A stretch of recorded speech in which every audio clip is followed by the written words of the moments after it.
May bunga na guys, mga ano, katsabi, may bunga na yung mangga oh. Pero hindi sa amin yung tanim. Tanim ng ano yan, may-ari ng lupa. Siyempre, wala naman yung may-ari pa ng lupa. Kami muna sa harap ng bahay mag-harvest.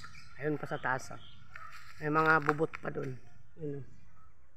Hindi yata kita. Ayun oh. Raog-raog siya oh. Ano na kasi ngayon dami pang bulaklak oh. Ayan, kami muna mag-harvest niyan. Kasi yung may-ari, wala pa naman. Ayan.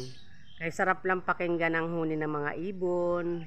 Kasi ang ganda ng panahon, ang sarap maglaba. Kaso, wala na akong labahin. Ayan o. Ayan, nagtaglagas na. Ayan, walang urting ano ba, walis. Kagabi nagwalis kami. Ayan. Kahapon ng 6:30 nagwalis kami.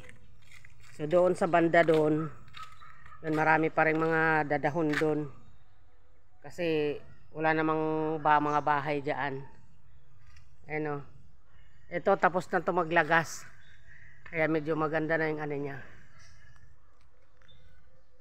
Ang ganda ng ano, ang ganda ng sikat ng araw, sarap maglaba.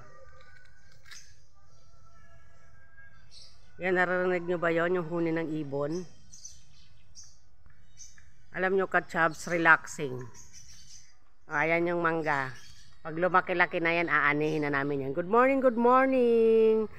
Try mo naman mag-subscribe sa aking channel, ka-chubby, like and share. Thank you!